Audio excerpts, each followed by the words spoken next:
오늘 말씀의 배경은 예수님을 따르는 백성들이 유대인들에게 핍박을 받는 상황에서 주신 말씀입니다. 예수님께서는 우리 인생의 죄와 문제를 해결해 주시기 위해 이 땅에 오셨는데, 유대인들은 이 땅에 오신 메시아를 인정하지 않았습니다. 이들은 예수님을 따르는 무리들을 핍박했고 예수님까지도 죽이려고 했습니다. 예수님께서 오늘 이 말씀을 주시는 것은 이후에도 이런 일들이 일어날 것을 알고 계셨기 때문입니다. 오늘 우리가 사는 사회는 예수 믿는다고 해서 핍박받을 일이 거의 없습니다. 그런데 이것이 저절로 된 것이 아닙니다. 우리 신앙의 선조들이 예수 믿기 위하여 고난받고 순교의 피를 많이 흘렸습니다. 그 고난과 순교 피의 대가로 오늘 우리 후손들이 신앙의 자유를 누리고 있는 것을 잊지 않아야 합니다. 우리 신앙의 선조들이 눈물로 뿌린 그 씨앗들을 바로 오늘 우리가 먹고 있는 것입니다. 우리는 이것을 감사할 줄 알아야 합니다. 지금 코로나로 인하여 어렵다고 하지만 우리는 언제든지 주님의 집에 찾아올 수 있습니다. 제한적이지만 예배 드릴 수 있습니다. 꼭 이 베델 성전이 아니더라도 교회 곳곳에서 주일날 주님의 집에서 예배할 수 있습니다. 주님 찬양할 수 있습니다. 기도해도 괜찮습니다. 여러분, 우리는 이것을 감사하며 할 수 있는 한 하나님을 예배하는 일에 힘써야 하는 것입니다. 이것이 바로 오늘 우리가 씨를 뿌리는 일입니다. 여러분, 우리는 내가 씨를 뿌린 대로 거둡니다. 내가 씨를 뿌린 대로 내가 거두고 내 자손이 거두게 되는 것입니다. 하나님께서 살아계신 것을 진짜 믿지 못하는 사람들은 나만 잘 되면 된다고 생각합니다. 그래서 교회는 다니면서도 나의 미래와 내 자손들을 위하여 씨를 뿌릴 줄을 모릅니다. 어리석게도 내 미래를, 내 자손들, 내 자식을 내가 만들려고 합니다. 여러분, 우리가 그 열매를 먹고 있으면 우리는 다음 세대를 위하여 우리가 또 씨를 뿌려 놓아야만 합니다. 우리가 씨 뿌리지 않으면, 우리가 땀 흘리고 수고하지 않으면 우리의 다음 세대는 먹을 것이 없습니다. 한국교회가 축복을 받고 놀라운 부흥을 주셨을 때 씨를 많이 뿌렸어야 하는데 우리는 그러하지 못했습니다. 그래서 오늘 한국교회는 어려움을 겪고 있습니다. 여러분, 우리는 코로나 시대를 살아가면서 어떠한 씨앗을 뿌려야만 합니까? 예수님께서는 오늘 말씀하시기를 내가 또한 너희에게 말하노니 누구든지 사람 앞에서 나를 시인하면 인자도 하나님의 사자들 앞에서 그를 시인할 것이요 사람 앞에서 나를 부인하는 자는 하나님의 사자들 앞에서 부인을 당하리라 말씀하셨습니다. 당시 이들이 사람들 앞에서 예수님을 구주로 시인하면 핍박을 받아야만 했습니다. 초대교회 시절에는 예수 믿는다고 하면 사자굴에도 끌려가고 끓는 물속에도 던져지기도 했습니다. 오늘 11절로 12절의 말씀이 바로 이에 대한 말씀입니다.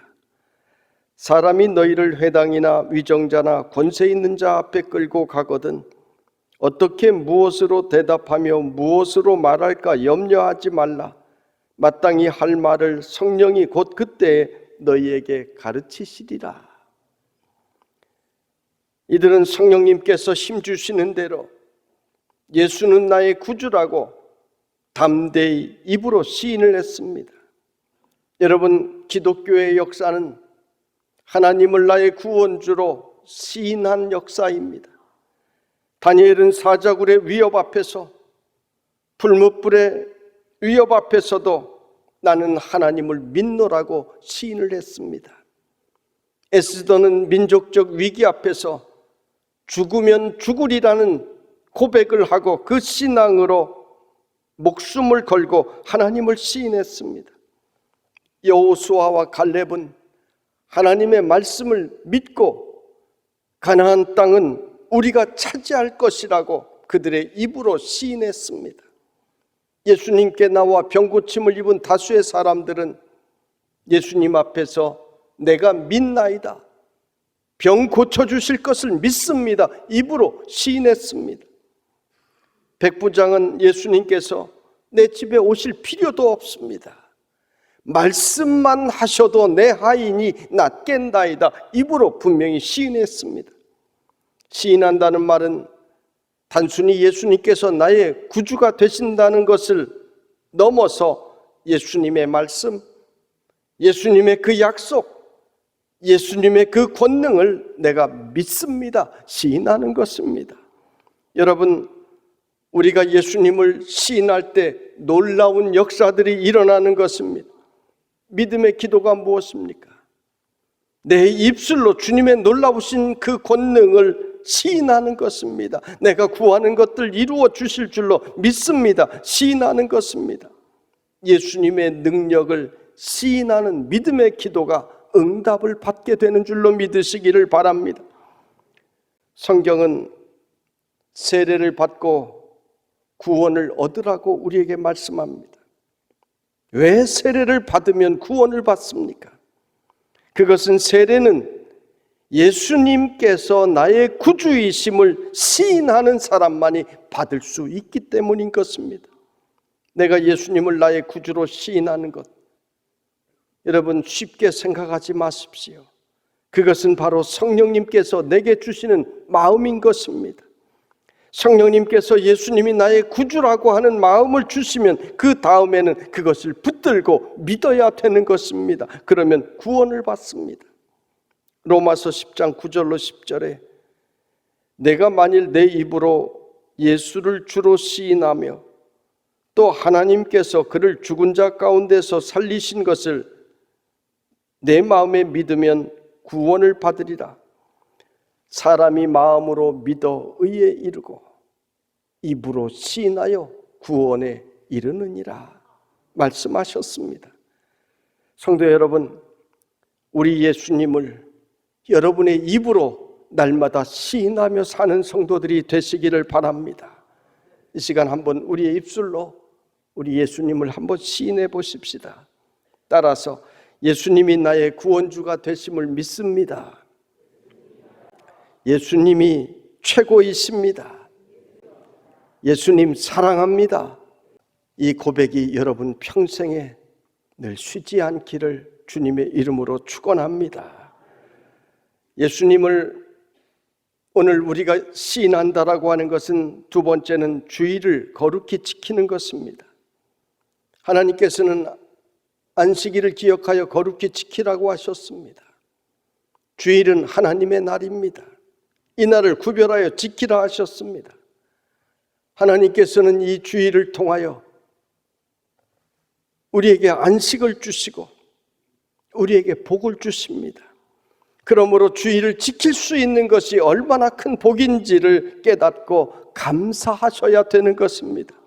이스라엘 백성들이 안식일을 지키지 못하고 감사하지 못할 때 하나님께서는 그래, 너희들 안식일 지키지 마라, 지키지 않게 해주겠다.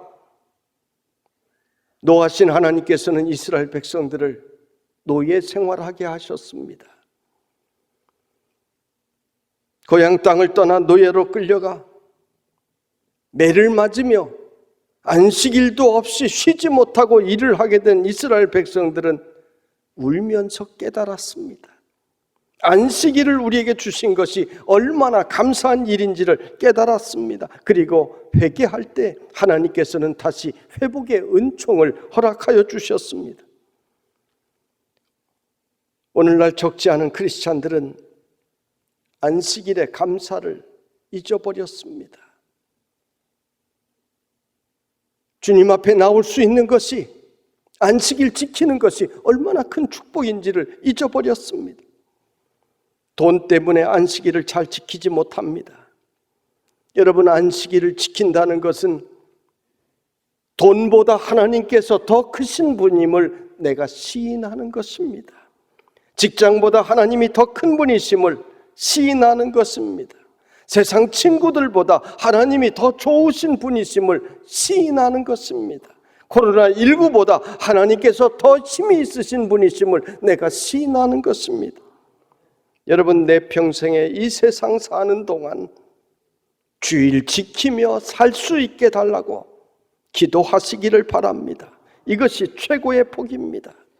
매주일 하나님을 찬미하고 예배드리고 성전을 통하여 주시는 죄사함의 은총과 축복을 받으며 살다가 하나님 품으로 가는 것이 최고의 축복인 것입니다.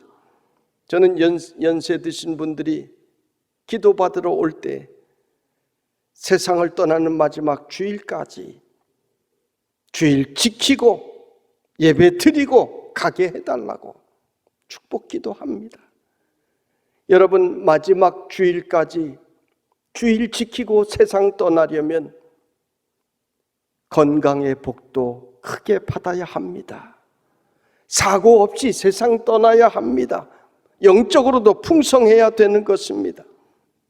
이 세상의 마지막 주일까지 주일 지키고 세상 떠나는 것이 얼마나 큰 복인지를 깨닫고 주일을 사모하고 그 축복을 누리는 성도들이 되시기를 주님의 이름으로 축원합니다. 오늘 현대적 의미에서 우리가 주님을 입으로 시인하는 것은 세 번째로 나의 삶을 통하여 시인하는 것입니다. 입으로 시인했으면 그 다음에는 몸으로, 실천으로 시인해야 합니다. 입으로만 하는 것은 그것은 진짜가 아닙니다. 조선시대에 숙종대왕이 평복을 입고 백성들 시찰을 나갔는데 한 선비가 슬피 울고 있는 것을 발견했습니다. 왜 그렇게 우느냐고 묻자 과거 시험에 여러 번 떨어졌는데 이번에는 시골에 고생하시는 노모를 뵐 면목이 없어 지금 울고 있노라고 했습니다. 사연을 가만히 들어보니 참 안 됐다 싶어서 그러면 당신 참봉 벼슬을 주면 하겠느냐 이렇게 물었습니다. 참봉 벼슬이란 오늘로 말하면 9급 공무원 정도 되는 벼슬입니다. 당신이 뉘신지는 모르겠지만 제가 주면 하지요. 질문을 하다 보니 재미가 있어 점점 벼슬이 올라갑니다. 그러면 당신 승지 주면 하겠는가? 승지는 상품입니다. 예, 하지요. 그러면 이품인 판서도 하겠는가? 시켜만 주면 하지요. 정승도 할 수 있는가? 정승은 제1품입니다. 좌의정, 우의정 이런 서열입니다. 시켜만 주면 하지요. 그러자 숙종은 재미가 있어 그러면 임금자리 주면 하겠소. 말하는 순간 숙종의 눈에 불이 번쩍했습니다. 그 선비가 숙종 대왕의 뺨을 빡 하고 그냥 올려친 것입니다. 이놈! 천하의 못된 놈 같으니 어디 내게 감히 역적질하라는 말이냐. 숙종을 몰래 호위에 가던 무사들이 달려들어 선비를 붙잡고 여절을 내려는 순간 숙종은 가만두어라. 이 사람이 진짜 충신이다. 그리고 그에게 실제 벼슬을 내렸는데 이후에 정승자리까지 올라갔다고 합니다. 현대 크리스찬들은 간사합니다. 돈이 된다면 신앙도 팔고 집사 직분도 팝니다. 우리는 집도 팔고 차도 팔아도 하나님 팔면 안 되는 것입니다.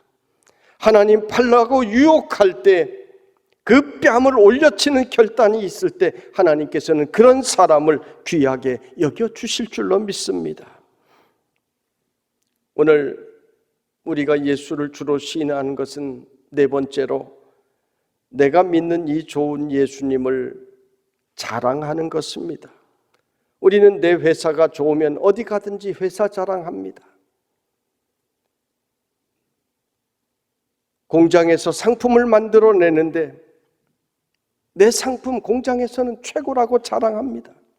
내 자녀가 잘났으면 어디 가든지 내 자식 자랑하고 싶어 입이 근질근질합니다.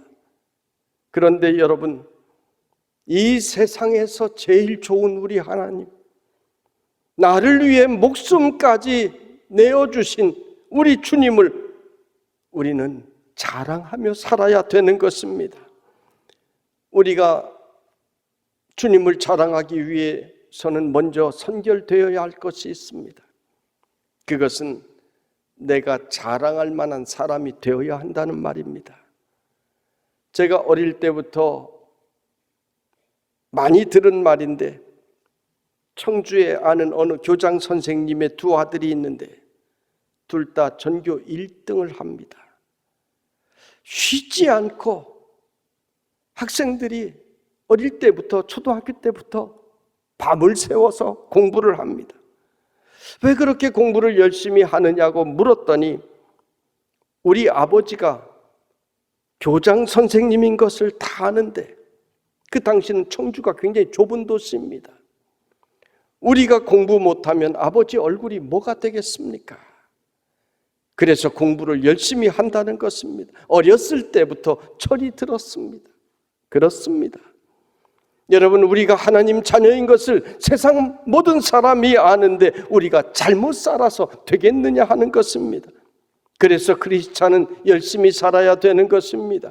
정직하게 살아야 되는 것입니다. 노력하며 살아야 되는 것입니다. 잘 되는 삶을 살아야 되는 것입니다. 여러분은 우리 하나님을 생각해서 잘 사시고 잘 되시기를 간절히 바랍니다. 전도는 내가 이론적으로 누구를 설득해서 데려오는 것이 아닙니다. 내가 누구를 예수 믿게 만들어서 데려오는 것 아닙니다. 여러분도 그렇게 믿지 않았잖아요. 우리는 나가서 예수님 자랑하고 교회 자랑하고 그리고 누구 자랑하라고 그랬습니까? 좀 크게 누구 자랑? 목사님 자랑하면 그것이 전도예요. 저 예수 믿는 사람은, 저 가정은 왜 저렇게 얼굴이 늘 환하고 가정이 행복할까?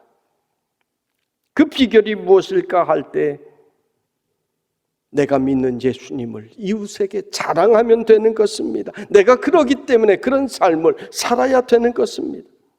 우리 가정이 예수 믿고 불화했던 가정이 행복하게 되고 어려웠던 가정이 축복받는 가정으로 변화된 이야기를 하면 되는 것입니다. 그리고 교회 자랑, 우리 교회가 하는 일을 자랑하면 됩니다.